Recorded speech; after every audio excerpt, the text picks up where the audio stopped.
Well, it's a lovely day outside, so we're going to head out and plant some roses and maybe, I don't know, find a few more projects to work on. But it's going to be a great day. See you in a bit.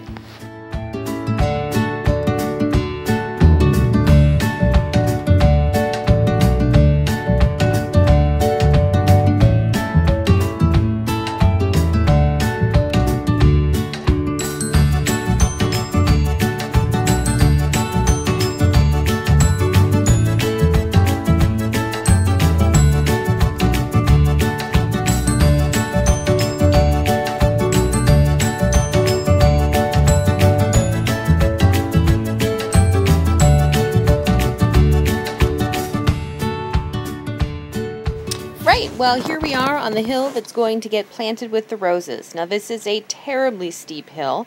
I've planted it with some different berries. So these are some bush cherries, and then we have blueberries next door to them that are struggling along. They almost died a couple summers ago, so I'm happy to have them at all. In any case, this is an impossible to mow hillside. It's hard to tell just by looking at it, but it's very steep. And it's not very safe to mow. So it's only good for planting. So what we'll be doing is planting some roses to provide ground cover to either side of the berry hill. Now, it's a little controversial, but I had some really bad persistent weeds, so I had to kill off what was there in the areas that I was going to plant with glyphosate. It is not something I enjoy using, but it's something that is occasionally necessary. So the plan is, now that I have killed off all the bad weeds over on this side and on the opposite side, is that they will get covered now with weed suppressant cloth, so that kind of black meshy fabric cloth you can see there in that roll. So they'll get covered up with that. I will dig a couple holes and fill them up with compost because the soil is very poor. It's basically fill. So we're going to fill in those holes with compost. We're going to cover up the areas that have gotten killed off with weed suppressant cloth. We'll be adding some mulch to match what's already there on Berry Hill, so it'll be the same mulch, so it'll all go together. And so eventually this will be planted with a beautiful rose, as will the opposite side have its own beautiful rose, and it will look much better, more cheerful, and be much more productive than just a dead hill. So roses there, roses there.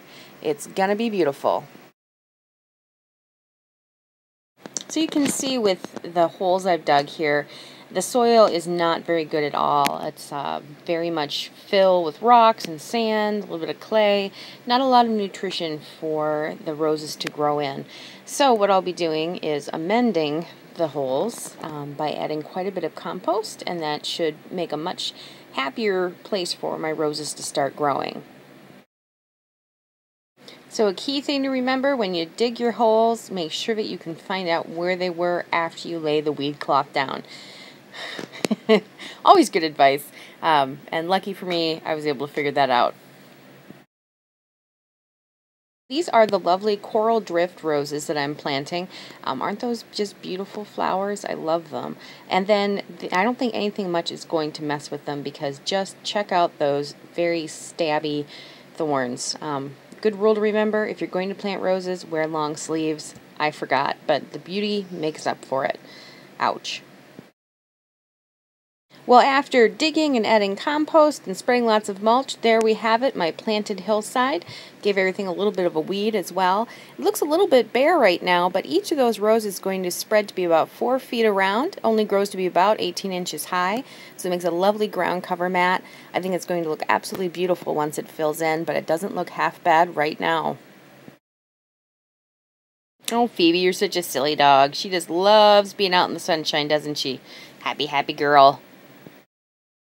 Well, we'll do a quick check on the bunnies now. And so here is Alice Fowl the rabbit with her very fat 3-week-old babies. Actually, they might be pushing 4 weeks now, but they are extremely healthy little ones. And then over here we have Ophelia. You can just see the tips of her ears. She's not feeling very photogenic because she's going to have her children. Next litter is due on the solstice, which would be this Sunday. And over here is Hercules, the big daddy. He is a very nice rabbit indeed. Very handsome boy. And this is my William Baffin rose. It's right on the back fence near the hoop house, and the pollinators just love it. It's just a glorious deep pink, just a buzz with the bees. And I can't say that I blame them, because just look at that flower. Just look at it. It's absolutely gorgeous. Just beautiful. And just a few quick photo updates here. These are my cucamelons growing very happily. They are getting enormous, and look, they're even setting fruit. It's just fabulous. And then below them, I've added some beautiful basil that I hope will take off. The chicks are also growing. They are just absolute charmers.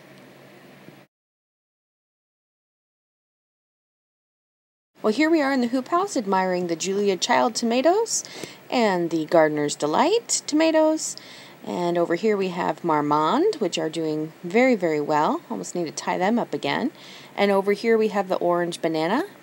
I've been planting some basil in amongst them. So we have over on this side sweet Genovese, or traditional large leaf basil, and then over here we have lime basil, which is a more narrow leaf. Everything's doing really well. They're doing very well being watered by the olas, which are buried underground. So here's my lovely pot garden, potted garden I should say, not pot garden. People will think it's something different. Anyway, I've got my popcorn and nasturtiums. I've got my various pots of herbs and flowers, all doing really well. I am just so pleased with how these are turning out, especially some of my herbs. I've got sage and some mint there up on top. And then down here, this is one that I'm really excited about. This is a scented geranium attar of roses, and it's the one that you can make rose geranium essential oil from. So I am really looking forward to trying to make some of my own rose geranium essential oil. I go through lots and lots, so I have 2 plants. It helps to keep the ticks off. So since we live in tick country around here and I'd rather not get bitten by them, I just scrub myself with rose geranium essential oil. I even have the hanging pots up there, and they're doing pretty well. They're limping along. They're not looking too cheery yet, but they'll get there. And of course my beloved bacopa. I just love bacopa.